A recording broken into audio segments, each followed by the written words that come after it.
Capítulo 6. Pep Guardiola, y el arte de innovar cuando se está ganando. El Barcelona sorprendía a sus rivales constantemente. Lo más interesante, de la racha ganadora del entrenador de fútbol del Club Barcelona, Josep Pep Guardiola, cuando estuvo al frente de esa institución, entre 2008 y 2012, no fue que inventó una nueva manera de jugar al fútbol, no fue él quien la inventó, sino el hecho de que innovó mientras estaba ganando. Todos solemos hacer cambios drásticos cuando estamos en las malas, pero muy pocos tienen la sabiduría y la audacia de innovar cuando están en las buenas. Guardiola tiene el gran mérito de haber perfeccionado el arte de la innovación incremental, construyendo sobre lo que había heredado, y de innovar todas las semanas, después de haber ganado su último partido, sorprendiendo constantemente a sus rivales. Muchas empresas y muchas personas deberían seguir el ejemplo de Guardiola, de innovar mientras están ganando. Si lo hubieran hecho, grandes corporaciones como Kodak no habrían tenido que declararse en suspensión de pagos, y otras como Compaq, Panam y Standard Oil aún estarían vivas. El caso de Kodak es uno de los más ilustrativos del peligro de no innovar. La empresa tuvo que declararse en bancarrota en 2012. Cuando tenía 140.000 empleados, y una marca conocida mundialmente, mientras que en ese mismo año, Instagram, una empresa con apenas 13 empleados que se había concentrado en la fotografía digital, era comprada por Facebook en $1.000.000.000. Guardiola, quien ganó un récord de 14 campeonatos nacionales e internacionales en sus 4 años como técnico del Barcelona, es el primero en reconocer que el éxito del club no arrancó con él, sino mucho antes. La innovación en el Barcelona fue un proceso gradual, progresivo, que comenzó a principios de la década de los 70, mucho antes de que naciera su jugador estrella, Lionel Messi, y de que Guardiola comenzara a dirigirlo, cuando el club contrató a una serie de entrenadores holandeses que trajeron el estilo ofensivo de su país natal. En 1971 el Barcelona contrató al ex técnico del club Ajax de Holanda, Rinus Michels, y años después a Johan Cruyff, y a Frankie Rijkaard, quienes trajeron a España el fútbol total, el juego de ataque, de pases rápidos y retención de pelota constante, con el que los holandeses conquistaron la admiración del mundo. Cruyff, en especial, dejó una marca permanente en Guardiola, y en el Barcelona. Primero como jugador del equipo entre 1973 y 1978 y luego, a partir de 1988, como su técnico. Según Guardiola, Cruyff lo empezó todo. Ha sido la persona más influyente en el club. No me imagino al Barcelona actual sin lo que hizo él hace 20 años. Los que vinimos después pusimos nuestro toque, pero a él le tengo un agradecimiento eterno. Prácticamente todos los directivos del Barcelona coinciden en la importancia del rol que jugó Cruyff en el club. Esto empezó hace 25 años, cuando se hizo cargo Johan Cruyff. A cargo del club ganó títulos, y eso es importante, pero lo realmente importante es que marcó una diferencia, convenció a todos en Cataluña de cómo debía jugar el Barcelona. Desde entonces no hay debate. El Barça debe jugar de una manera determinada y los niños deben aprender de una determinada manera para ya tenerla incorporada de grandes, dice Manuel Estiarte, director de Relaciones Externas del Barcelona. Cruyff introdujo una filosofía de juego que guió al Barcelona desde entonces. Sus sucesores, especialmente Guardiola, cambiaron tácticas y estilos, pero como hacen muchas empresas triunfadoras, realizaron cambios constantes sin abandonar una filosofía rectora. El fútbol total, de Cruyff, que inventó Cruyff, y que logró perfeccionar Guardiola.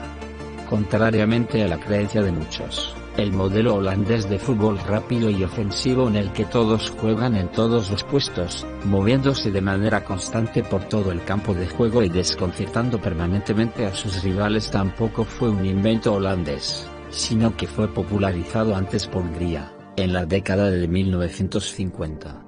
Los húngaros llamaban a su estilo, tan solo medio en broma, fútbol socialista, porque todos los jugadores eran iguales y, por lo tanto, debían jugar en todos los puestos.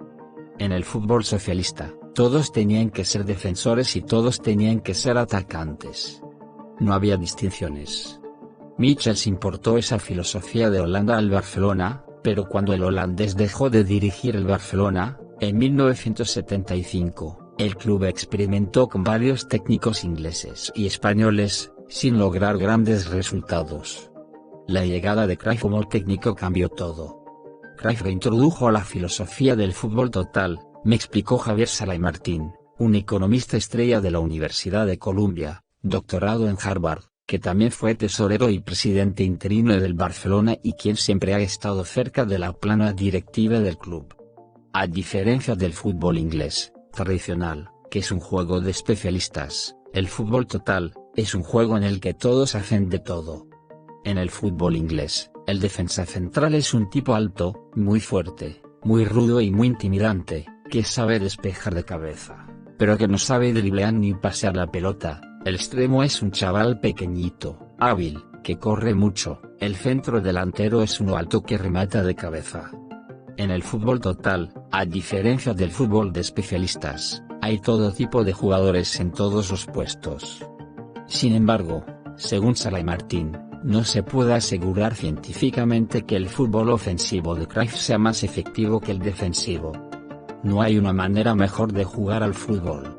El Barça, Holanda y Hungría de los años 50 son equipos ofensivos que han ganado todo, pero Italia ha obtenido 4 mundiales con tácticas ultradefensivas. Por lo tanto, no se puede asegurar que el fútbol ofensivo sea mejor que el defensivo. Hay diferentes maneras de jugar, y en diferentes momentos lo ha hecho mejor uno, o lo ha hecho mejor el otro, señaló Sala y Martín. La filosofía de Cruyff, parte del fútbol ofensivo que trajo Cruyff al Barcelona, tras haberlo ensayado en el Ajax de Holanda, consistió en retener la pelota y pasarla de manera permanente. Cruyff tiene una frase famosa, que suele repetir, según la cual si tú tienes el balón, tu rival no lo tiene, y no puede atacarte. Otras veces lo pone de esta manera, hasta el día que se empiece a jugar al fútbol con 2 pelotas, yo quiero tener siempre la pelota, porque si yo la tengo, tú no la vas a tener. Guardiola ha seguido la filosofía de Cruyff con una determinación absoluta.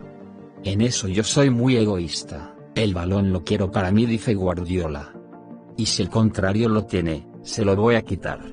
Que sepa que se lo voy a quitar, y que voy por él. Según explica Sala y Martín, para Cruyff, el elemento fundamental del fútbol es el pase, pasarse la pelota. Esto difiere de la filosofía inglesa, que es el dribbling, que consiste en correr por la banda, eludir a todo el mundo, y cuando uno llega al fondo tira una pelota al centro, para que un señor muy alto, que está frente al arco, cabecee y meta el gol. La filosofía de Cruyff, en cambio, era que había que avanzar haciendo pases. Y el pase no tiene que ser a dónde está el otro jugador ahora, sino dónde va a estar en 30 segundos. Sala y Martín agregó, una de las cosas más maravillosas del Barcelona es cómo sus jugadores bajan la pelota, como si tuvieran un guante en el pie. Los jugadores altos, fuertes, rudos no saben hacer eso. Entonces, si tú tienes el campo lleno de jugadores pequeñitos y habilidosos, lo puedes hacer todo el tiempo. Otra innovación de Cruyff, perfeccionada luego por Guardiola, fue tener siempre un jugador libre para que pudiera recibir la pelota. Todo el equipo está diseñado para poder pasar la pelota y tenerla constantemente, me explicó Sala y Martín. Y para poder pasar la pelota constantemente y tener siempre a alguien libre, debes tener superioridad en el medio campo. Si el equipo contrario tiene 2 jugadores en esa zona, yo debo tener 3. Si el otro equipo tiene a 3, yo debo tener 4. Si ellos ponen a 4, yo tengo que poner 5. Entonces, una vez que el Barcelona tiene superioridad en el medio campo, el portero inicia cada jugada pasando la pelota hacia el sector donde el equipo tiene superioridad numérica. Mientras en los equipos tradicionales el arquero tira un pelotazo largo al medio campo a ver quién la recibe, el Barcelona, en parte porque no tiene muchos jugadores altos, casi siempre empieza desde atrás. El primero que tiene que ver dónde hay superioridad numérica es el portero, que debe hacer un pase corto ahí donde vea superioridad numérica, explicó Sala y Martín. Los inicios de Guardiola. Guardiola nació en un pequeño pueblo en el centro de Cataluña, Santpedor, y fue a una escuela católica donde se enganchó con el fútbol desde muy pequeño. Casi no había coches, las calles estaban llenas de barro. Jugábamos a todas horas, como todos los niños que nacen en los pueblos, recuerda el ex técnico del Barcelona. Sus ex compañeros de clase de la escuela ISAT de Sant Pedro lo recuerdan como un niño flaquito, introvertido, pero buscado por todos a la hora de jugar al fútbol, algo que ocurría apenas tocaba la campana del recreo, y seguía en las calles después de la escuela. Según Toni Valverde, un ex compañero de Guardiola en esa escuela, los partidos empezaban el lunes y acababan el viernes, y el marcador final podría ser 58-49, o algo así. El objetivo de todos los lunes era conseguir que Pep estuviera en tu equipo. Era el más buscado. A los 9 años, su padre, un albañil de oficio llamado Valentí, inscribió a Guardiola en el colegio La Salle de Manresa, a unos pocos kilómetros de su casa. Ahí, dos ojeadores de una de las mejores escuelas de fútbol de su zona, el Gimnàstic de Manresa, vieron jugar a Guardiola en un partido de su escuela y lo invitaron a entrenarse 2 o 3 veces por semana en el Gimnàstic. Muy pronto, Guardiola estaba jugando con el equipo del Gimnàstic en campeonatos contra varios clubes de la comarca, incluyendo en ocasiones equipos de las divisiones inferiores del FC Barcelona. Era el mejor jugador de su equipo. A los 11 años, su padre leyó un aviso en un diario deportivo que invitaba a jóvenes futbolistas a participar en pruebas para las divisiones inferiores del FC Barcelona y, sin que su hijo lo supiera, lo inscribió. «Los del Barcelona quieren verte», le dijo Valentí a su hijo. En su primera prueba le fue mal, pero le dieron otra oportunidad, después de la cual el niño fue invitado a entrar en el club. Pero sus padres decidieron postergar la decisión. Barcelona estaba muy lejos, y pensaban que su hijo era demasiado niño para tanta responsabilidad, y Josep siguió jugando para el Gimnàstic 2 años más. Cuando cumplió 13 años, volvió a probar con el FC Barcelona.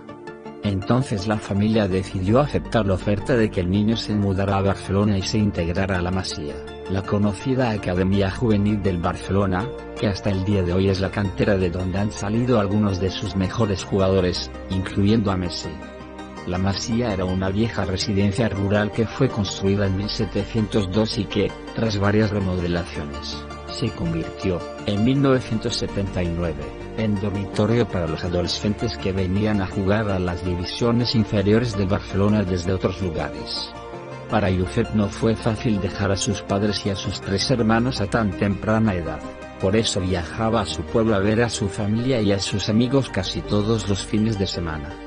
Pero para el joven jugador, que era un hincha del FC Barcelona, entrar a ese equipo era un sueño convertido en realidad.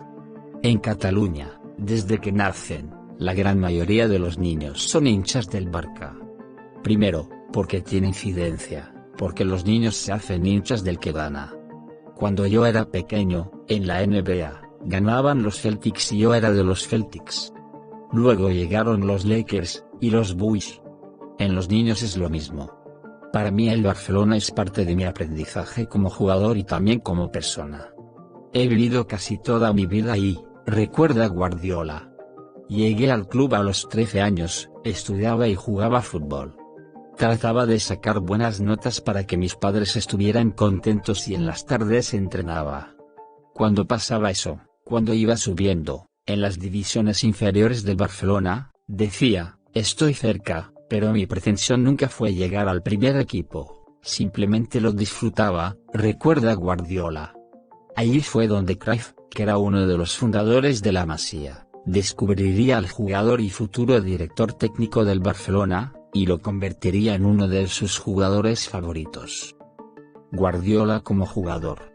Guardiola fue descubierto por Cruyff, cuando tenía 17 años. Según lo relata Phil Ball, en su libro Morbo, en su primera semana al frente del club, Cruyff apareció sin previo aviso en el miniestadio donde jugaban las divisiones inferiores del Barcelona para observar un partido. Justo antes del entretiempo, Cruyff caminó hacia el túnel y le preguntó a Charlie Rexach, encargado del equipo juvenil, cómo se llamaba el jugador flaquito que estaba jugando como mediocampista del lado derecho. Guardiola, es bueno. fue la respuesta. Cruyff le pidió a Rexach que le hiciera jugar en el medio campo durante el segundo tiempo, como pivote, una posición difícil de que no era muy usual en los equipos españoles en esos tiempos. Pep Guardiola se adaptó inmediatamente a la posición que le habían ordenado. 2 años después, en 1990, cuando tenía 19 años, empezó a jugar en Primera División, y a los 20 años se convertiría en una de las estrellas del Dream Team del Barcelona de Cruyff.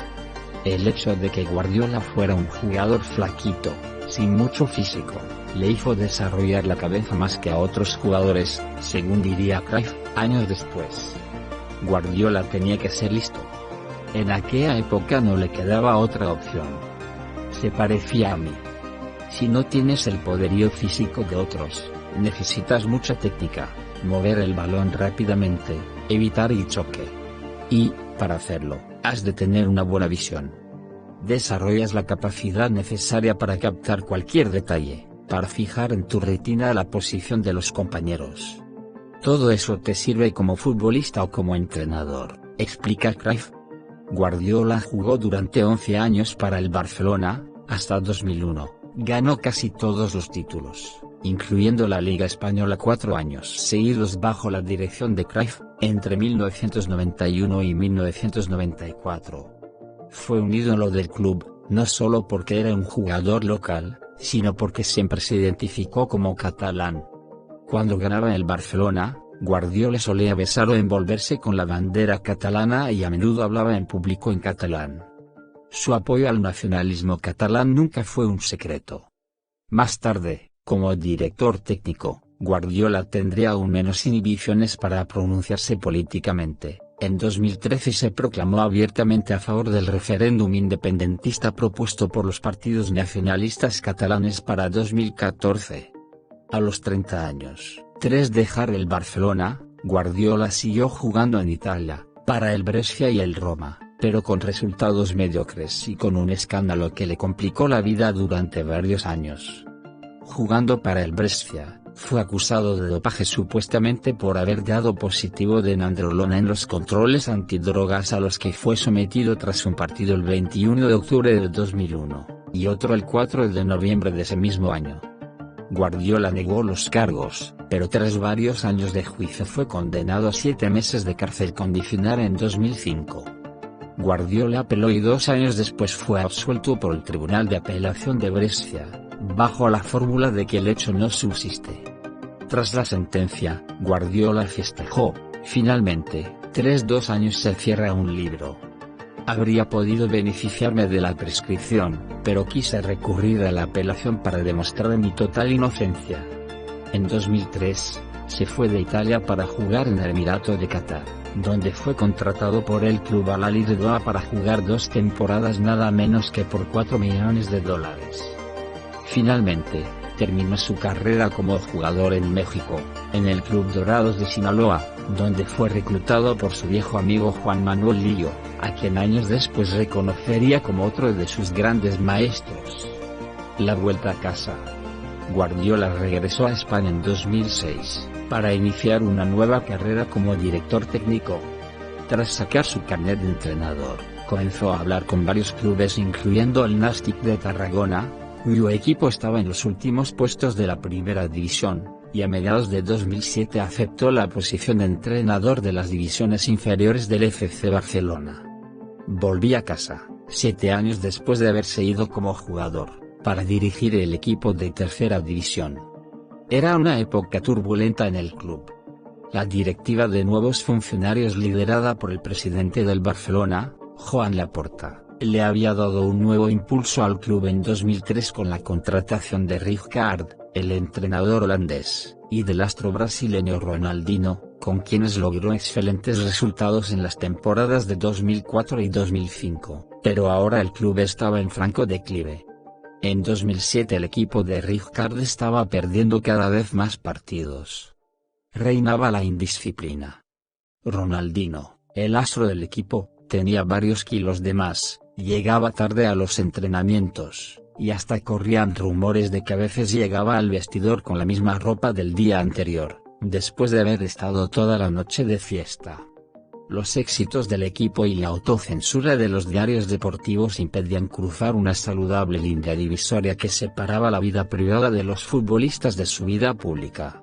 Pero Ronaldinho, que tenía su propia esquina en una discoteca de Castelldefels, dejó de vivir para el fútbol, recuerda Guillem Balaguer en su biografía de Guardiola. Samuel Eto'o, otra de las estrellas del equipo, sufrió una lesión en la rodilla y Rijkaard permitió que se recuperara lejos del club, lo que aumentó su distancia del equipo. Los jugadores americanos Rafael Márquez y Deco, al igual que Ronaldinho, se tomaron unos días extras de vacaciones de Navidad y no fueron sancionados. Los jugadores estaban desmoralizados, y los directivos, cada vez más preocupados por el futuro del club. Para empeorar las cosas, la relación que mantenía Ronaldinho con una de las hijas de Rijkaard acabó por ser del dominio público, lo que creó aún más suspicacias dentro del vestidor, afirma Balaguer en su libro. El 8 de mayo de 2008, después de que el Real Madrid goleó al Barcelona 4-1, Laporta, el entonces presidente del Barcelona, anunció que el contrato de Rijkaard no sería renovado al final de la temporada. Gana Guardiola, por descarte. Según varios directivos, Guardiola no fue la primera elección de Laporta para reemplazar a Rijkaard. Lo veían muy joven y con poca experiencia como entrenador. Aunque era un hombre de la casa, encarnaba la filosofía futbolística ofensiva del club y estaba haciendo un buen trabajo en el Barcelona B, Guardiola prácticamente era un novato como director técnico. Laporta lo veía como una jugada muy riesgosa. Lo que el FC Barcelona necesitaba era una mano dura, alguien que impusiera la disciplina en el equipo. Para Laporta y muchos miembros de la junta directiva, ese hombre podía ser el portugués José Mourinho, que había jugado en el FC Barcelona y ahora estaba dirigiendo al Chelsea. Dos representantes del FC Barcelona viajaron a Portugal para entrevistarse con Mourinho, cuyo representante también tenía vínculos cercanos con el FC Barcelona, porque era el agente de Rafael Márquez y Deco. Según algunas versiones, Mourinho había pedido un contrato de 2 años y 9 millones de euros por temporada, más 1 millón cada año para sus ayudantes más cercanos. Según otras fuentes, Laporta, que quizás estaba resentido por el hecho de que Guardiola había apoyado a su rival en las elecciones para la presidencia del club en 2003, también consideró reclutar a Michael Laudrup, el danés que había ganado varios títulos como jugador del Ajax y del Barcelona, y que en ese momento dirigía al Getafe. En su libro sobre Laudrup, Un caballero en nueva vestimenta, el entonces director del Getafe, Ángel Torres, afirma que Laudrup ya había decidido renunciar al Getafe para dirigir el Barcelona, pero la transacción se malogró a último momento. Finalmente, instigado por otros miembros de la junta directiva, Laporta se decidió por Guardiola, en parte porque Mourinho no representaba la filosofía ofensiva del FC Barcelona, y en parte porque Guardiola estaba más compenetrado con el club, y saldría más barato. El 17 de junio de 2008, a los 37 años, Guardiola se asumió como el nuevo técnico del FC Barcelona. Guardiola despide a Ronaldinho. Lo primero que hizo Guardiola tras asumir el cargo como técnico de la primera división fue anunciar que echaría a Ronaldinho, la estrella del equipo, junto con sus compañeros Samuel y Deco. Guardiola quería formar un equipo de team players, en el que no había lugar para los indisciplinados. Tenía que comenzar con un golpe efectivo, porque estaba empezando con el viento en contra. La opinión generalizada en la prensa deportiva, y entre no pocos miembros del propio FC Barcelona, era que Guardiola no estaba preparado para dirigir el equipo de primera división. Su anuncio de que no renovaría el contrato de las 3 estrellas del equipo era un golpe certero, tanto para ganar el respeto de la afición como para ejercer presión sobre los 3 jugadores, y el resto del equipo. Al poco tiempo, Ronaldinho fue transferido al AC Milan, Deco fue pasado al Chelsea, y Eto'o, viendo lo que les estaba pasando a las otras estrellas del equipo, o quizás olfateando que ahora podía convertirse en el líder del grupo, se puso las pilas, y comenzó a tomarse el trabajo más en serio. Al mismo tiempo, Guardiola empezó a alentar a Messi para que tomara cada vez más responsabilidades. Aún lo veía muy joven para nombrarlo capitán y reclutó a varios jugadores jóvenes, como Gerard Piqué, que se habían formado en la cantera del propio club. En su primer entrenamiento con el nuevo equipo, en un campo en St Andrews, Escocia, Guardiola les transmitió a los jugadores su filosofía. Les perdonaría errores, pero no les perdonaría no dar 100% de su esfuerzo. Siempre estaría dispuesto a conversar con quien quisiera, tanto sobre temas profesionales como personales. En el nuevo equipo no habría lugar para camarillas. Todos debían entender que podían dar mucho más de sí como equipo que como individualidades. Y el equipo se regiría por la filosofía que había distinguido al FC Barcelona, el juego ofensivo. Para restablecer la disciplina, Guardiola anunció que mantendría el esquema de sanciones que había impuesto en las divisiones inferiores, donde multaba a los jugadores con 120 euros por llegar tarde a un entrenamiento, con 1.500 por no respetar el toque de queda de la medianoche, y con la suspensión si eran multados 3 veces por no respetar esta última norma.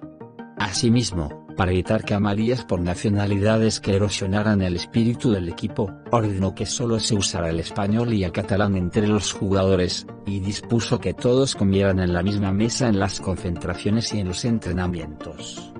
Hasta entonces, los jugadores habían comido en mesas separadas en el FC Barcelona. Para asegurarse de tener una organización efectiva, contrató a preparadores físicos, nutricionistas, fisioterapeutas, ayudantes técnicos, asistentes personales para los jugadores y analistas para que evaluaran todos los partidos.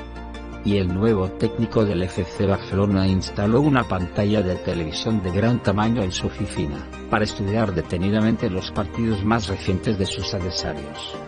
Al poco tiempo, después de un comienzo que asustó a muchos, el equipo de Guardiola perdió el primer partido que jugó y empató el segundo. El FC Barcelona empezó a ganar un partido tras otro, y el campeonato. En 2009 el club llegó a su máxima gloria, al ganar todos los torneos en los que participó: la Liga, la Copa, la Supercopa de España, la Liga de Campeones, la Supercopa de Europa, y la Copa Mundial de Clubes. Nunca antes un equipo español había ganado 6 títulos en una misma temporada. Lo primero es estudiar al rival. Guardiola no es un teórico del fútbol que desarrolle grandes hipótesis para explicar sus triunfos en el campo de juego. Por el contrario, cuando le preguntan cuál es el secreto de su éxito, suele encogerse de hombros, sonreír y responder con humildad que el mérito principal se debe a sus jugadores. Más que una era Guardiola, fue una era Messi, afirmó más de una vez.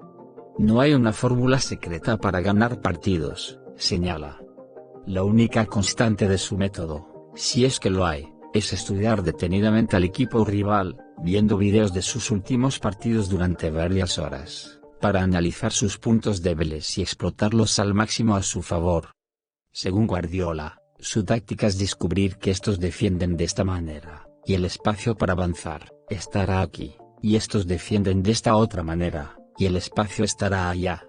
Creo e intuyo que por la derecha tendremos mucho espacio, porque su extremo es un jeta que no corre para atrás. Por lo tanto, por ahí tendremos mucha salida. La táctica consiste en eso, detectar qué hacen en los, y a partir de ahí, adaptar las tareas a los jugadores. Carlos Murillo Fort, un exalto dirigente del Barcelona que actualmente dirige la maestría en negocios internacionales, y la maestría en dirección y gestión del deporte en la Universidad Pompeu Fabra, de Barcelona, y quien ha escrito varios libros sobre el Barcelona, me dijo que el trabajo de investigación fue una de las claves del éxito de Guardiola al frente del equipo. Guardiola es casi un obseso, es más obseso que los obsesos, me dijo Murillo. Y su lema es la perseverancia. Es un estudioso, un loco de la táctica, y consigue ganar con base en pasarse muchas horas viendo y volviendo a ver los videos de los partidos. El motor de mi profesión, seguir un plan. Aunque todos los técnicos planifican sus partidos, y a veces las cosas les salen bien, y a veces mal, Guardiola siempre sacaba enseñanzas de sus victorias y sus derrotas.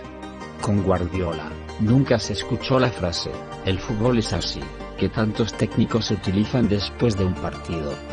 Su estilo es educado, profesional, por medio del cual se analiza todo, y se sacan enseñanzas de todo, explica Murillo.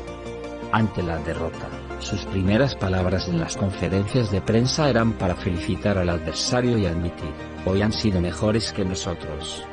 Y luego, trataba de explicar algunas razones de la derrota, desde el punto de vista táctico y administrativo. Eso tenía un efecto didáctico para los jugadores. Trataba de transmitir la idea de que debían corregir los errores, de que de todo fracaso se pueden aprender muchas cosas. No habían perdido porque el fútbol es así, sino por errores propios, y por virtudes del adversario. Para Guardiola, como debería ser para cualquier empresa, la planeación es fundamental. Hay que tratar de no dejar nada al azar. La competencia deportiva es un juego de estrategias, donde cada técnico planea cómo usar de la manera más eficiente las armas de las que dispone. Y para Guardiola la máxima felicidad no consistía en el simple hecho de ganar, sino en lograr que las cosas se dieran tal cual las había planeado. Eso le permitía corroborar que estaba haciendo las cosas bien, y le ayudaba a seguir ganando. Planear un día antes cómo hacerlo y transmitir a tu gente cómo hacerlo es el motor de mi profesión, explica Guardiola. La clave de todo es conocer a tu adversario para hacerlo mejor. Ni es para batirle, ni para decirle, le he ganado. No, nunca me lo tomo como que les hemos ganado. Lo más bonito es que aquello que he pensado, y que he transmitido a mi gente durante el partido está pasando. Ese es el momento de mayor plenitud. Y cuando no está sucediendo, es porque nos habíamos equivocado, o porque habíamos imaginado una cosa que no iba. Quizás por la importancia que le daba a la planeación de sus partidos, Guardiola no celebraba los triunfos de su equipo corriendo enloquecidamente con los brazos en alto, o tirándose al piso, como lo hacían Diego Armando Maradona y otros exjugadores devenidos en técnicos. Para Guardiola, el triunfo era la coronación de un plan bien ejecutado, más que un regalo del cielo.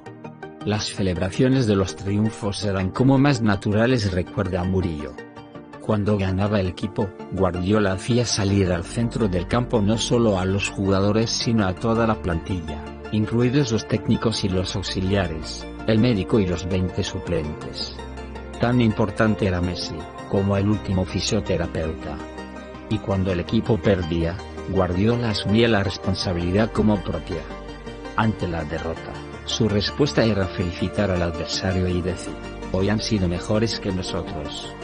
Y luego trataba de explicar algunas razones del no éxito. La importancia del factor sorpresa.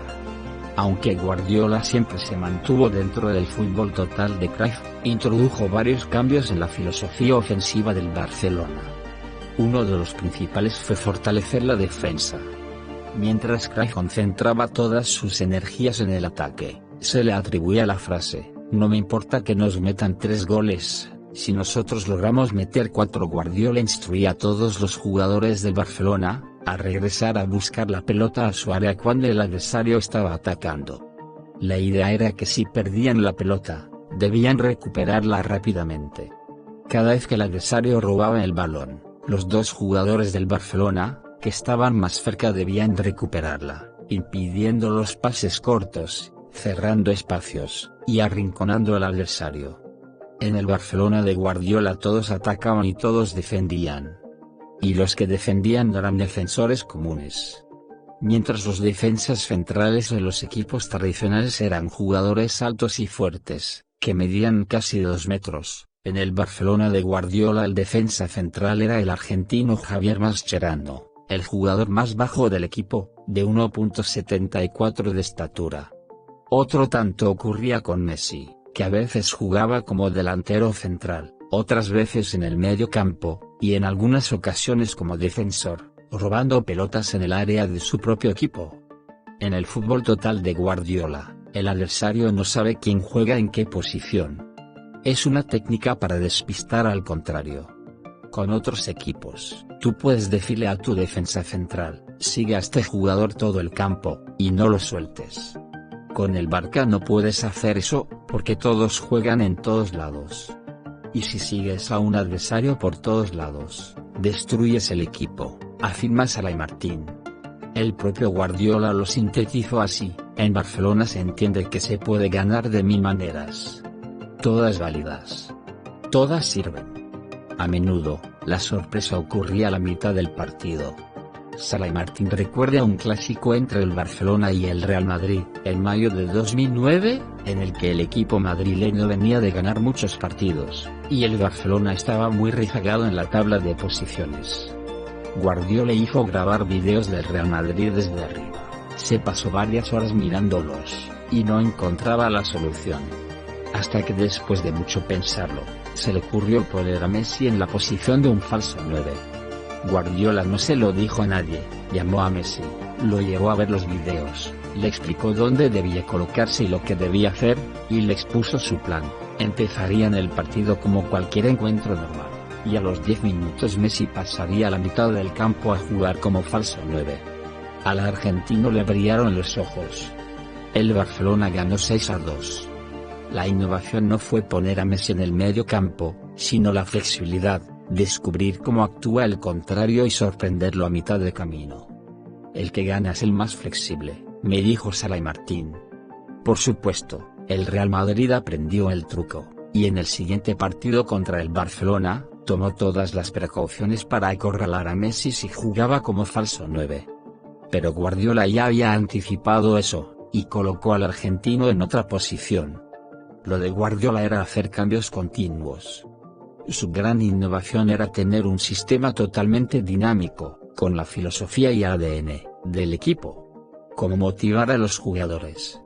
Según Guardiola, para motivar a su equipo había que darle un tratamiento distinto, individual, a cada uno de los jugadores, porque cada persona es diferente y reacciona de manera distinta, tanto a los estímulos como a los castigos. Nuestro trabajo consiste en sacar lo mejor de la gente que tenemos.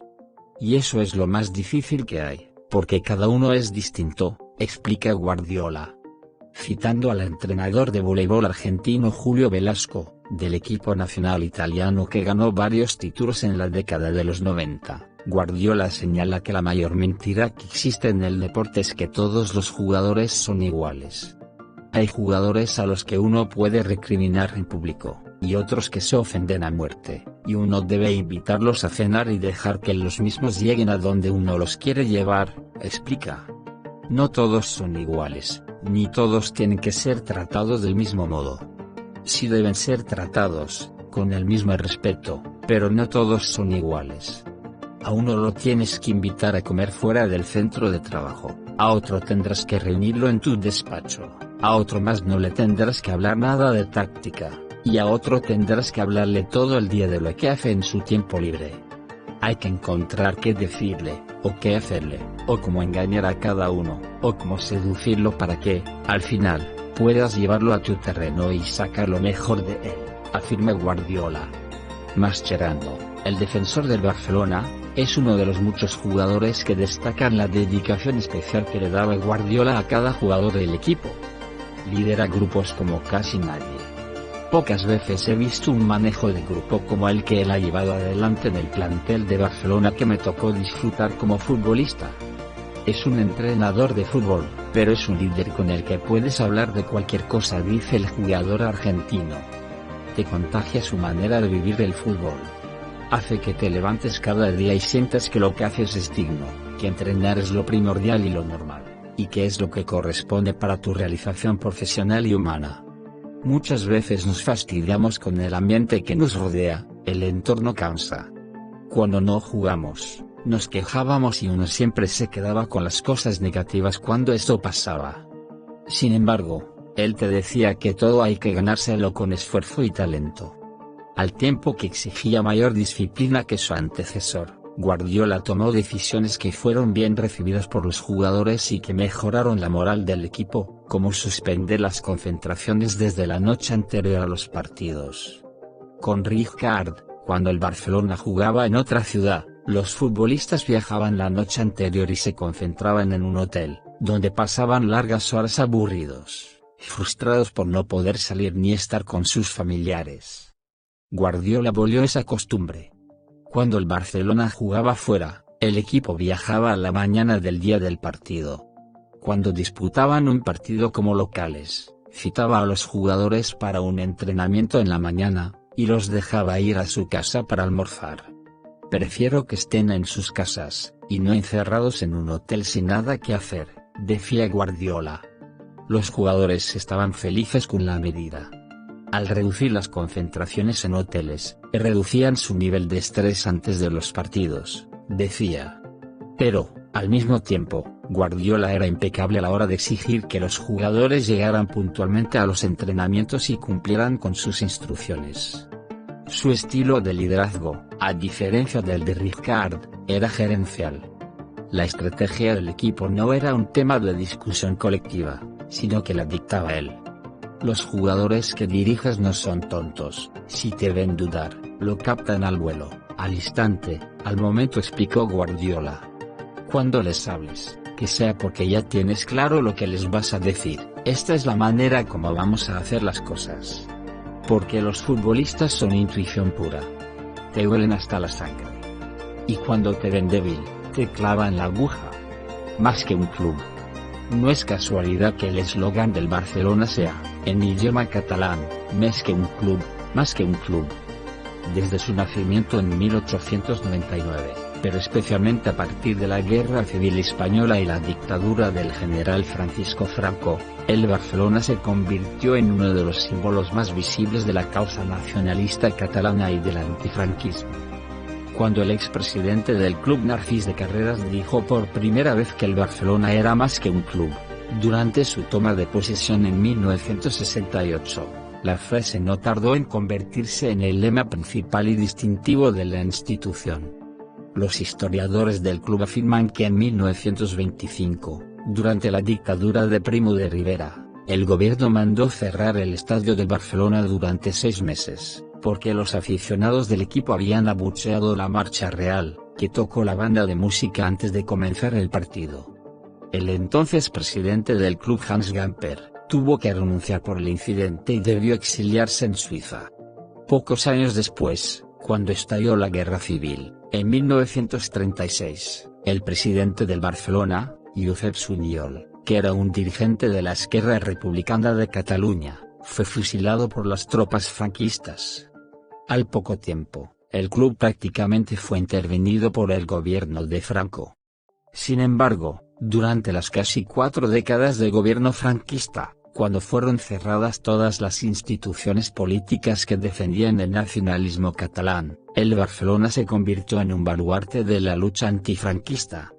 Los aficionados barceloneses aprovechaban los partidos de fútbol en su estadio para corear consignas antifranquistas, algo que no podían hacer en ningún otro espacio público. En parte por la identificación política del Barcelona, los clásicos del fútbol español entre el Barcelona y el Real Madrid han pasado a tener un trasfondo político de izquierda contra derecha, o independencia contra centralismo, para muchos de sus respectivos seguidores. Mucho después del franquismo, el club sigue siendo uno de los símbolos más visibles de la causa catalana.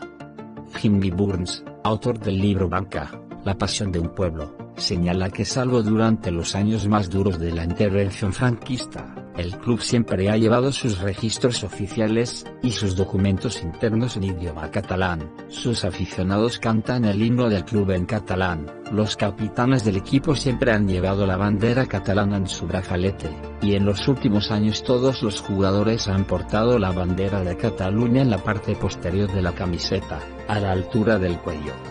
En 1932, 1979 y 2006, el Barcelona firmó manifiestos de apoyo a la autonomía de Cataluña. Según Burns, el FC Barcelona es mucho más que un club de fútbol, es un fenómeno social y deportivo. La UNICEF, y los partidos por la paz. En años recientes, además de apoyar la causa catalana, el Barcelona logró aumentar su mística de más que un club, al identificarse con varias causas solidarias. En los años 1980 y 1990, el equipo barcelonés jugó partidos a beneficio de la UNICEF, y de la Fundación de Ayuda contra las Drogas, en contra de seleccionados de los mejores jugadores del mundo, y en 2005 organizó un partido amistoso, contra una selección conjunta de futbolistas israelíes y palestinos, que por primera vez jugaron juntos. En 2013, en parte para contrarrestar las críticas por haber aceptado poner en la camiseta del equipo la publicidad de la Fundación Qatar, que según algunos reportes de prensa tendría vínculos con grupos terroristas islámicos. El Barcelona ofreció jugar otro partido de la paz, contra una selección israelí-palestina en Tel Aviv, pero el proyecto fue cancelado por la negativa del equipo palestino a participar.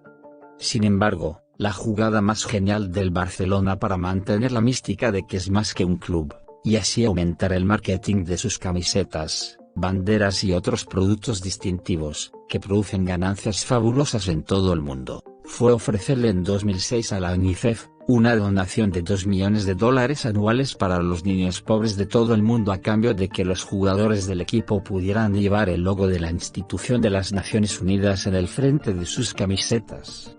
Fue marketing a la inversa. En vez de que UNICEF le pagara al Barcelona para que los jugadores llevaran su distintivo en sus camisetas, el Barcelona le pagó a la UNICEF, comentó Murillo, el ex dirigente del Barcelona y profesor universitario. Eso ayudó muchísimo a reforzar la marca del club y a proyectar al equipo como mucho más que un club. Cuando venció el contrato de 5 años con la UNICEF en 2011, el nuevo presidente del club, Sandro Rosell, aceptó un controversia, auspicio de $262 millones por 5 años para poner el logo de la Fundación Qatar en las camisetas del equipo. El emblema de la Fundación Qatar fue colocado en el frente de la camiseta del Barcelona, y el logo de la UNICEF en la espalda. El expresidente del club, Laporta, quien inició el acuerdo con la UNICEF, se rehusó a participar en la Asamblea General del club donde se aprobó el cambio, y posteriormente declaró: "Han vendido esta camiseta por un plato de lentejas". El New York Times publicó la noticia del cambio en la camiseta del Barça con el título, "Barcelona cambia camisetas y valores". El periódico señaló que mientras en años anteriores el club había alentado a sus estrellas, como Ronaldinho y Messi, para que fueran vistos en todo el mundo ayudando a los niños pobres o a las víctimas de desastres naturales, las prioridades del club han cambiado. Y las críticas por el auspicio de la Fundación Qatar arreciaron luego de que varios medios publicaron denuncias de que la Fundación Qatar era una de las principales donantes del grupo terrorista Hamas, y del clérigo extremista Yusuf al-Qaradawi, vinculado al terrorismo islámico, en lo que luego se aclaró era una confusión entre la Fundación Qatar, legítima, y la Fundación Caritativa Qatar, perteneciente a la misma familia real qatarí, que es ilegal en varios países por sus vínculos con el terrorismo islámico. Los directivos del Barcelona negaron toda vinculación de la Fundación Qatar con grupos violentos, y respondieron a las críticas subyacentes, señalando que el club seguía pagándole $2 millones anuales a la UNICEF por llevar su logo en el uniforme del equipo, insistiendo en que el Barcelona seguía siendo más que un club. El desplome del Barcelona. Tras la salida de Guardiola del FC Barcelona, y su ingreso como técnico del Bayern Múnich de Alemania, en 2013, el Barça sufrió una serie de escándalos financieros, y cambios en su presidencia, y en su dirección técnica que no tardaron en traducirse en una alarmante serie de derrotas en el campo de juego. A comienzos de 2014, Rosell se vio obligado a renunciar como presidente del Barcelona en medio de un escándalo financiero por la contratación del astro brasileño Neymar, tras denuncias de que el club habría ocultado a sus socios un enorme sobrepago al jugador, quien habría costado al club 95 millones de euros, en lugar de los 57 millones que se reportaron oficialmente. Poco después, la Federación Internacional del Fútbol Asociado, FIFA, sancionó al Barcelona por presuntamente reclutar jugadores menores de 18 años.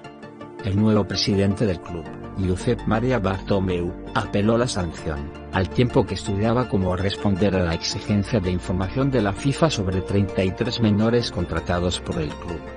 Simultáneamente, el sucesor de Guardiola como técnico, Tito Vilanova, tuvo que renunciar tras un año en el cargo para iniciar un tratamiento contra el cáncer, y al poco tiempo, bajo la dirección del argentino Gerardo Tata Martino, el Barcelona comenzó a sufrir lo que el diario El País calificó como un desplome monumental. En 2014 el equipo barcelonés no solo perdió ante varias escuadras menores, sino que fue derrotado por el Real Madrid en la final de la Copa del Rey. Fue eliminado prematuramente por el Atlético de Madrid en la Champions League, y no logró coronarse campeón de la Liga de España. Hasta el propio periódico La Vanguardia de Barcelona comenzó a publicar artículos sobre la decadencia del equipo catalán. Mientras tanto, el Bayern Múnich de Guardiola ganaba partido tras partido, consagrándose campeón de la Bundesliga alemana en 2014, 7 fechas antes de la culminación del torneo.